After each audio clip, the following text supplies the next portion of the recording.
work on a post and we make it official.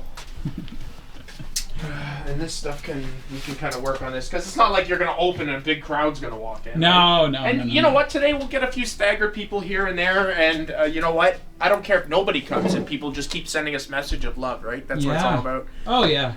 And I know I got a couple stores close to following us, so I'm going to keep working on them too. You're in Bolton or yeah, in Bolton. Yeah, okay. So I'm going to keep working on them. I'm going to keep it confidential, obviously, but what industry? Just retail, like me, right? Yeah, so, yeah. So I am going to start doing all my. I told them you're not accepting. This is about opening up the small businesses in Bolton, Caledon, and everywhere that's closed, man. Let's get them open. Oh. I have the antibodies to fight it off because I had it last year. And my actual boyfriend had COVID in October. Yeah, well, I mean, I dodged it. It's endemic now. It killed most of the people it was going to kill. Like it kills old people. Like any other virus. Like if you're already dying, something's going to take you out sooner or later. Well, and Steve was fine. I love when people get it. I love when people understand and you don't have to sit there and try to. And I stopped doing that. Yeah. And we called you like right after he'd been cleared, and then we called you. Yeah. We were still technically having to stay home, but I didn't get it, and I mean, he was. Sorry, I should let you go. No, it's okay. Well, nice meeting you, Mike. I'm gonna check you out. I took a photo, didn't I? Yeah, I think so. Okay. Oh, I love you too. I love you more. We locked Thanks for. Yeah, we're locked in here. Okay, I'm gonna make my announcement. We're gonna take the blinds up, and here we go. Wish me luck.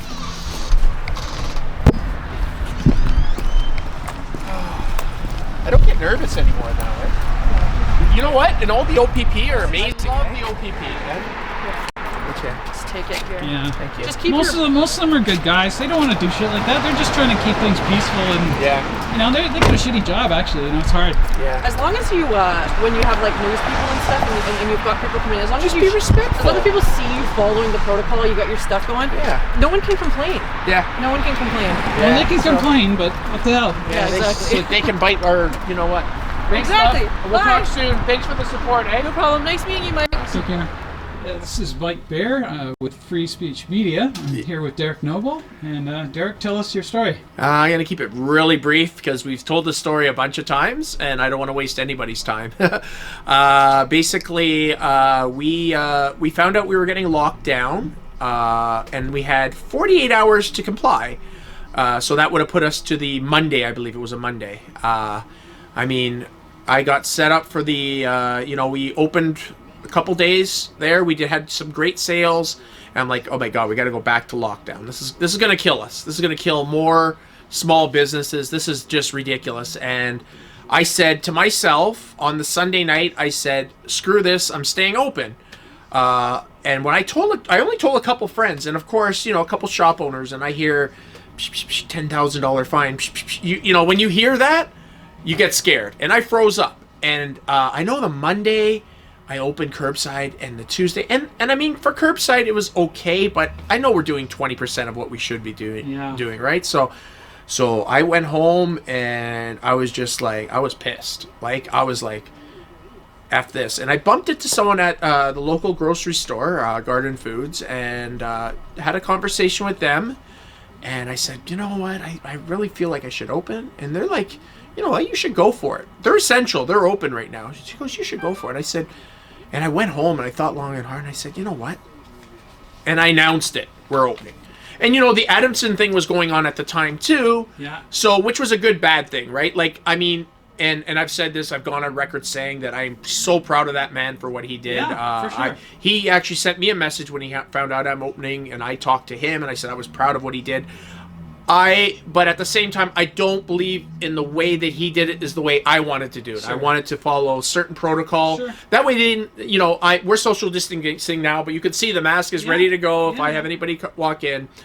We did our sanitizers, all that kind of stuff. We wanted to make sure we're going to follow all the protocol. We allow 6 to 8 people max. We're over 3,000 square feet. There's no excuse for what they're doing. Exactly. There's no excuse. It makes no sense how these big box stores that are down the street, you can walk in there and get the same things you can buy here. It's literally a criminal thing that's happening right now. And this is why I think these fines and these summons and all this, I don't think they're going to stick. No way, they're not. Yeah, I'm not worried about it.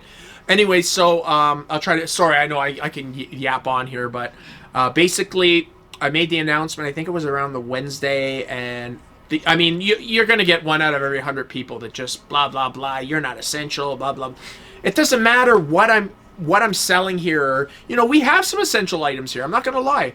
Mental health is taking a beating. We have games and puzzles. Yeah. You know, we have some candy. We have some food. We have mugs and blankets and throws. But that's not the point here. We, as small business owners, are essential. Right. We feed our families with this. Exactly. This is 100% of our income. So we are essential. So we opened on the Saturday.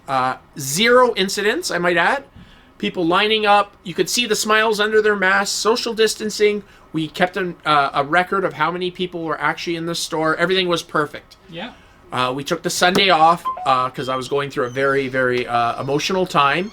Sorry. Em will take care of that. We're going through a really, really emotional time on the Sunday. I was going on 4 days of barely eating, barely sleeping, and just wiped out. Yeah. And then we reopened on the Monday, and again, protocol was followed. People loved it. They were proud of us. We're getting messages from all over the world. Like I just got a message like about half an hour ago. A guy from Kansas City, Australia, England. Like I'm like, wow, man, this is good. Word's getting out of what they're doing to us. It is now. We did take a couple days just to kind of. I had so much things to do. I'm actually in the middle of just moving to a different part of Caledon. I love Caledon. I love Bolton. I love Caledon. I love this community. So I mean, that's going to be like a month-long move. So my priority right now is the store and getting all these other small businesses open too. So that's the whole story. Today is Thursday. Yeah, today is Thursday. We had a bunch of things to do. We had a couple other interviews, a few other things. We're doing a couple Christmas events and things. We did our food drive. We're doing a gift card drive. We're doing a toy drive. We're doing everything for the community we can. Just that helps get our message across because, you know, everything we got in our ammunition and in our arsenal, we're going to throw at them. And yeah, here we are Thursday. It's 2-ish. I think I'm going to open my doors again. So your timing is impeccable. And that's about it. Thank you. Thank you. Awesome. Thanks.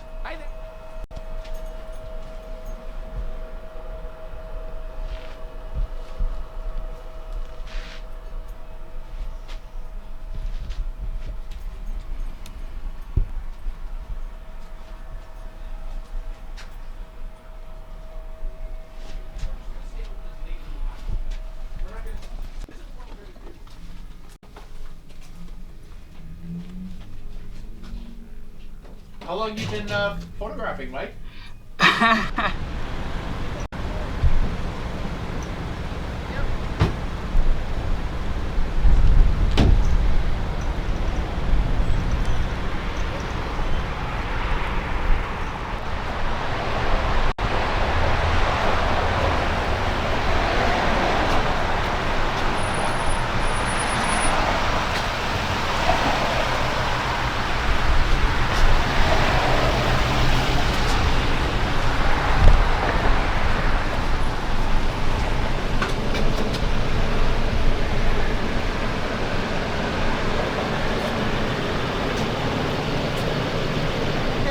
No, with the sign. The typical sign. No, I'll get you with the sign.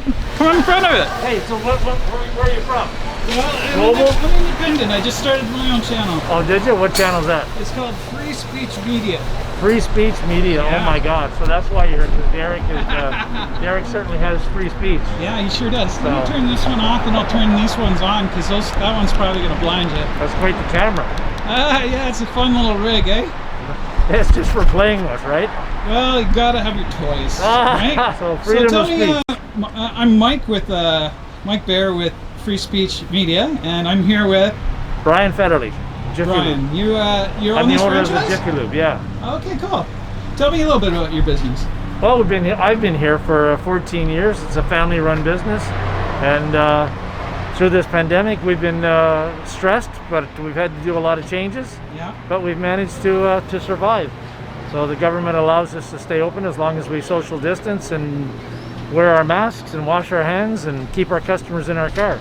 Now, how do you feel about some of your neighbor businesses that aren't even allowed to open? I'm pretty in support of him. You know, if his whole thing, if the big box stores can do it, Why can't they, you know? How is that fair that the big Walmarts and Costco's can open, but Derrick can't open his store? I don't know. Has it got anything to do with a little bit of graft under the table? I don't know. I heard that Doug Ford's one of our senior guys is a paid lobbyist for Walmart, so I don't know. You never know in government, you know. We all think that everything's on the up and up, but sometimes there's things going on that we don't know about. Well, you said it's a family-owned business. Tell me a little bit about your family. I mean, it's been a... Well, I had my son working here, but now he lives in Hong Kong and he can't come home.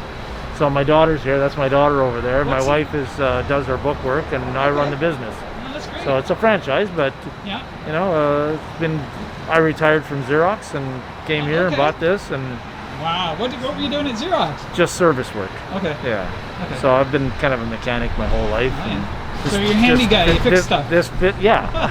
MacGyver. Yeah, that's good. That's good. Yeah. So this kind of fits right in, you know. Yeah. So, Yeah. and I like dealing with customers and just fixing things. So. Yeah, we're outside. You can take your mask off if you want. No, I don't know if I can do that. You can. I keep it on all the time now. Thank God, brother. Take care. So yeah, so it's good to see that people like Derrick and that you know, he doesn't have a big store, so he's got maybe what I see, how is 2 or Derrick 3 people on a supposed to day. support his family when they shut him down like that?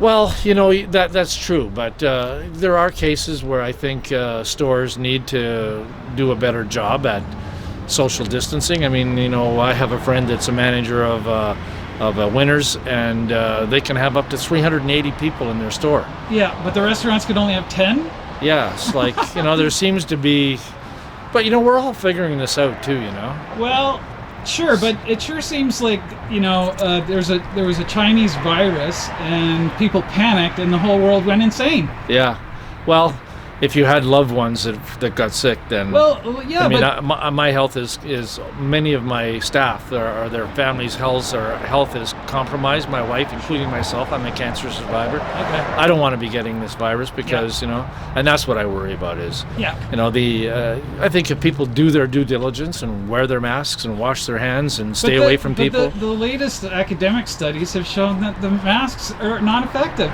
Well, I don't believe that. Well, it's been you know, 40. Actually, that's been 40 years of scientific evidence that masks are not effective for the general public in containing the spread of a virus. It was only up until last year, or just this year, that some important political people decided everyone's going to wear a mask. Well, if that was the case, why are the doctors and nurses wearing it? That's a different story. They work in a hospital. Yeah, they're around people. We're talking about the general public. Well, yeah, but there's lots of cases, you know. My son lives in Hong don't Kong. mean infections. My son lives in Hong Kong, and up until this past week, Yeah. through this whole time, a city of 7 million people, Yeah. and he said all the bars are open, Yeah. all the restaurants Right. are open. Right. They have to have a 50% capacity. Yeah. And you're not allowed outside without a mask on. You get a fine if you are. If you quarantine, you have to go into government quarantine so that we know you're quarantined. You know, it seems that, you know, China exported their authoritarian style rule through the whole world with this virus. Yeah. So even in Canada, they've taken unprecedented freedoms and rights away from people during this so-called pandemic. Now, if you actually look at all the overall mortality, it's not much different from any other year. Well, tell that to Americans where there's a heck of a... obviously was used as a political thing, right? I mean, it's totally... Yeah, but when you have 300,000 of your people dying, but not like that, not from one disease. You're absolutely right. They died from a whole bunch of different diseases. I tell they you, just happened to have COVID when they died. If you feel that way, then maybe you should do what I've heard a nurse say: come and work for us, or go into an old folks' home. I have no trouble with that. And work in there with no mask or problem. Not a problem with that. You know. No, like this people panic about this coronavirus. It's like about 30% stronger than a 2018 virus. It's not a big deal. If you're not sick, it's not going to kill you. Yeah. Well, like there's everybody's got a different opinion. There's such a small chance. Like we have an immune system. And people don't realize, if you're unhealthy and you have a bad immune system, yes, take care. Stay away, wash your hands, wear a mask, do whatever you want. Yeah. It doesn't mean you have to force it on everybody else, and it doesn't work. Yeah. Well, I mean, if I was spitting and spurting right now, and that that goes so far. My mask is going to stop Exactly. it. And you So know what? for that The kind of social stuff, distancing rule is what? 6 feet. The aerosols from your mouth travel 30 meters. yeah. So the mask is going to stop that. Well, if you're sick, there is no proof of asymptomatic transmission. For healthy people, they don't transmit the disease. Yeah. And I would take issue with that. I think that a mask is better than no mask. If you're sick, yeah, for sure. Well, even if you're not, it's going to prevent something from No, entering it's you. not. A little bit. No, it it's may not. help. Yeah. You know, even we'd with have that to mask beg you're to differ. wearing, even I'll tell you something. They studied it, and 70% of the air that you're breathing in your lungs comes through the gaps on the sides.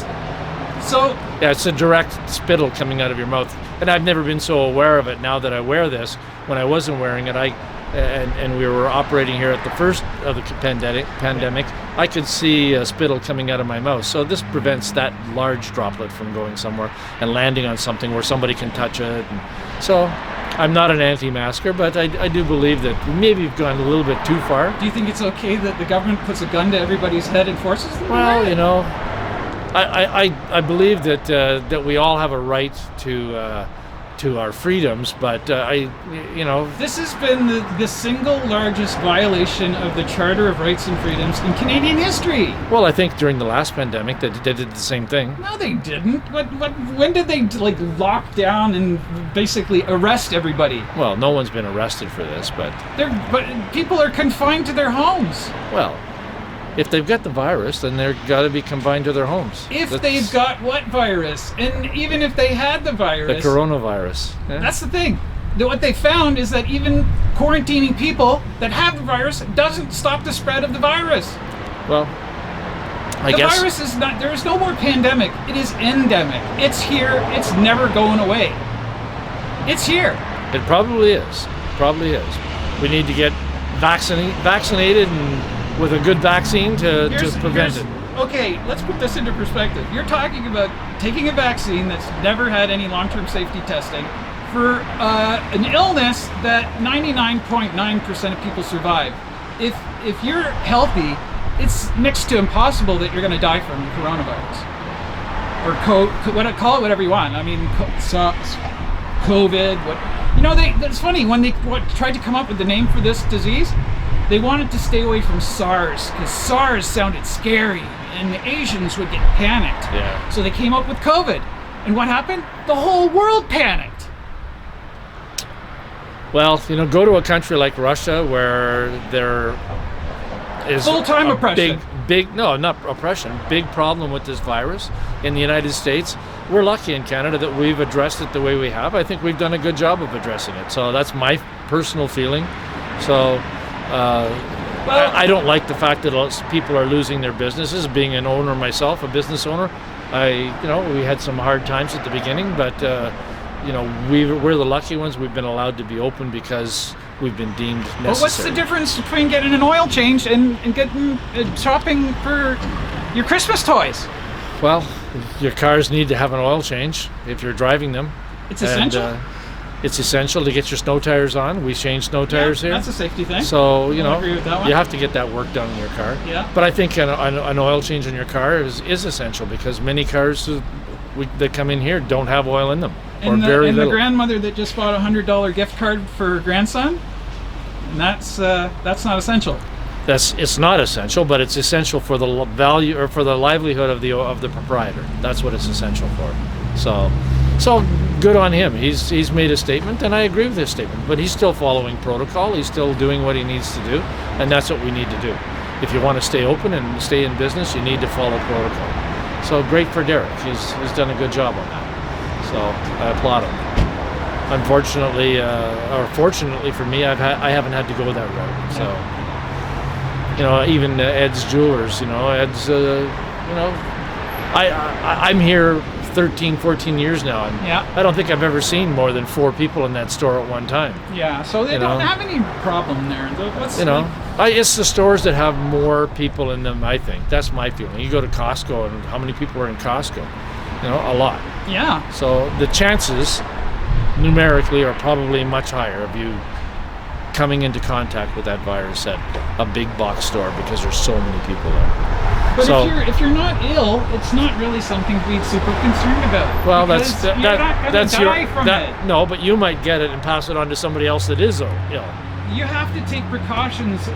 Only about 150 or 60 deaths occurred outside of long-term care old age homes. In Canada. Yeah. So That's because we kept the numbers fairly low. you keep thinking that the government did something. They didn't.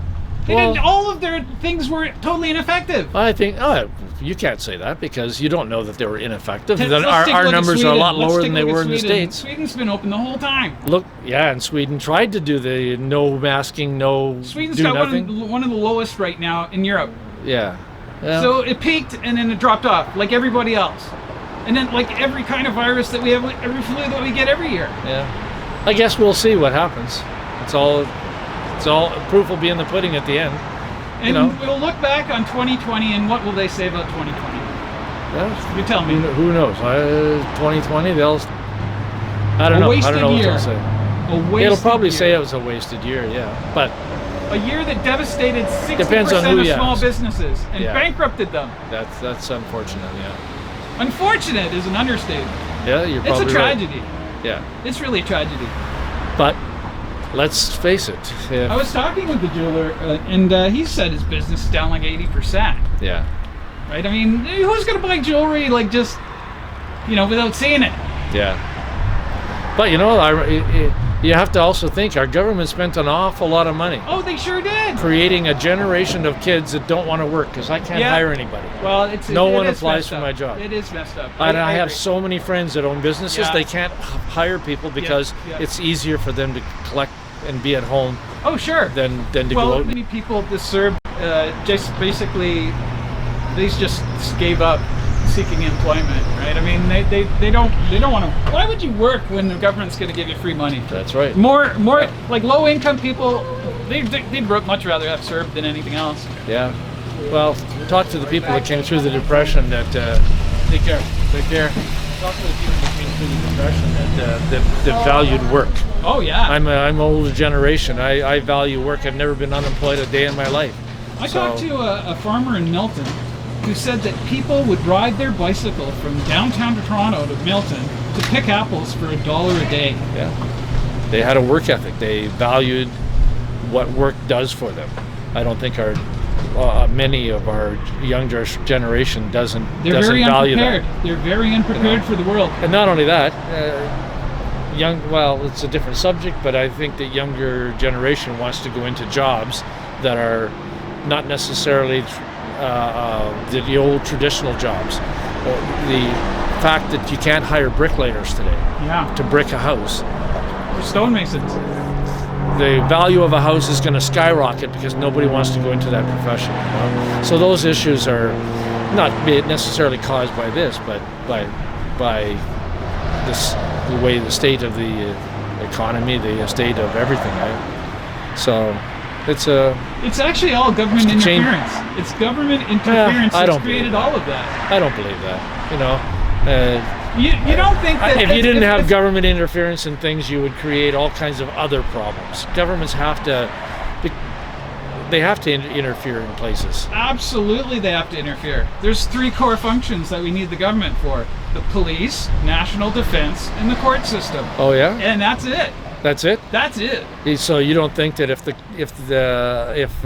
government didn't step in for electricians, that people did their own electrical work, or if they didn't step in the construction trade and put in rules and regulations? Absolutely, but those guys would need to get insurance, and their insurance company would make sure they're qualified. Oh, so now the insurance companies are going to be paying for all Well, that. they're not going to write a policy for somebody that is not qualified, right? I mean, they got to but- do their due diligence. But there anyway. has to be rules and regulations You on don't think how to your build a insurance house. company takes a look at your business and says, "Oh, it's pretty safe"? Sure they do. Yeah. Sure they do. So they're going to do that with everybody. Yeah, but I And still there think you could- need there could regulations easily be because private- people. There could be private registries, certification. The nature of people is to buck the system, and I see it all the time. People Right. try to. I mean, who buys a $150,000 car and then wants to do the oil change themselves? You know, like. It's Well, just, actually, my truck is so nice because I don't even have to jack it. I can just slide underneath it and like Yeah. get it off, and You could. I just what the hell, right? It's, it's But then you got to get rid of the oil, and not a lot of people are able to do those kinds of things. you know? No, I know. So- but we've made ourselves like incompetent in Canada, right? In a certain way, yeah. I used to do all my oil changes as a kid myself, but when you disposed of the oil, I lived in northern Ontario in the country. And when you disposed of your oil, you let's did it go- on your road because you used it for dust control. You can't do that anymore. They sprayed it on the dirt roads, right? They did. Yeah, They did. I remember. So I remember. So tell me about when you were a kid. I'm interested. I'm curious. So you grew up in a small town in the north. Which one was it? Wanapate, Ontario. Actually, it was Wow. even smaller than that. It was called Stinson, Ontario. Ooh, population of? 20. Wow. So You're not kidding. I went to public school for half a day from grade 1 until grade 6, 7. So the schoolhouse wasn't big enough for everybody. It wasn't. No, it wasn't. Oh, jeez. Half a day. One set of kids went in the morning, and one set. So went you in had the to do your afternoon. homework in the afternoon and just do the. Oh no, you had to go schoolwork? home and work for your dad. Oh, geez. So yeah, you you know? got 2 jobs. We had a right? farm. We had to do Oh, work yeah, on the when you're a farm. farmer. Oh, Tend yeah. to the pigs. What kind of or- farm? Yeah, what kind of Oh, farm? it was just basically a hobby farm. Okay. We raised pigs and Yeah. cows for the neighborhood, really. Really? Yeah. And So- did you guys slaughter them as well? Yeah, we did.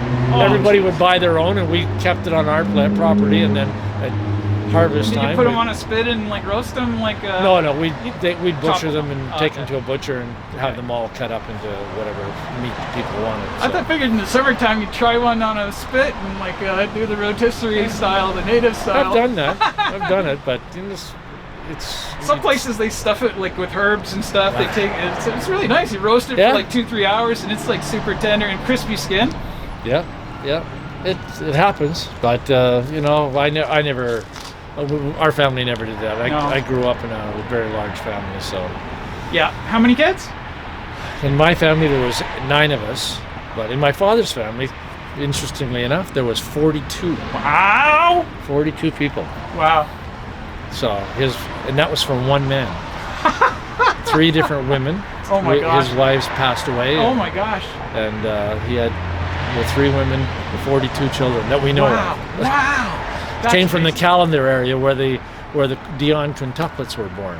Those days So- are gone. And you don't see that ever anymore. My brother-in-law has Not in Canada. 23 kids from the same mother. Wow. So Wow. So I Northern guess Ontario? yeah, that's halfway there. yeah, it's pretty Oh. close. Wow. So, there's Now- some big families. What I can't even imagine like a blessing of that size, like huge family. I mean, it's probably huge stress too, but can you imagine that many kids? Well, my brother-in-law said that he left home when he was 6 years old because no one would miss him. And a year later, they found him. The truancy officers brought him home. So he said, I waited for another year, and then I took off, and I never went back. Seriously? Seriously. Wow. Went to work for the circus. At that age? At 7 years old. Oh my He was God. turning 8. Wow. Yeah. Wow. Never went home. Wow. Worked various jobs, was illiterate, couldn't read and write till my sister taught him how to read and write. And, it's a That's different life back then. Yeah, that's incredible. That's an incredible story. So he would join the circus and he traveled all around Canada and the U.S. and- Yeah, well, I don't know if he went to the U.S., but around Canada. And then as he got older, he got jobs working on paving crews or wherever he could find work. And now he owns a multi-million-dollar company. So it can be done. Yeah, Still. Yeah, well, I mean, there's a reason why there's millions of people from all over the world that want to come to Canada and the U.S. I mean, there's Because we more. have the best life in the world, Well, we have with government invention Well, or it- intervention. I don't know. Imagine how much better it could be if they didn't interfere. I don't think it would be better. No, I think we live a pretty decent life. Go to a country like Russia where when you walk down the street, they can accost you and ask you for your passport that you have to carry with you all the time. And you have to have 2, an internal one and an external one. Or when you travel from town to town, the police can just pull you over for no reason. And, Yeah, we have a pretty, for the most part, the police in Canada are very good, but they make mistakes. everybody makes mistakes, so. So you're familiar with Adam Skelly, the young man who opened his restaurant, one of the first ones. You haven't heard his The story? No. barbecue story? Yeah. The barbecue guy that opened a restaurant and ran it for 4 years with no license? Yeah, I heard about him. Yeah. Yeah. So aside from the municipal infractions, You well, mean him trying to skirt the law? Yeah. Yeah. Yeah. Well, sure. And not pay his fair share that everybody else has to pay. I had a restaurant here. The government taxes were terrible. You know? He's going to take care of all his municipal tickets. Yeah. You know, that's a separate issue, right? Yeah. But we're just talking strictly about having the courage to open his restaurant. Oh, so he's just a guy that likes to flout the law. So he's going to open his restaurant because he's proven already that he's willing to take. If you walk down to Walmart or Costco, you can walk in and shop to your heart's delight, but you can't go to a barbecue place and have a sandwich? Something's wrong with this. Well, you can. You order it for takeout. No, something's wrong with this. It's crazy. Yeah. Well, I'm getting cold. I got to go. Yeah. So. Well, thank you so much. Talk to you later. Thank you so much.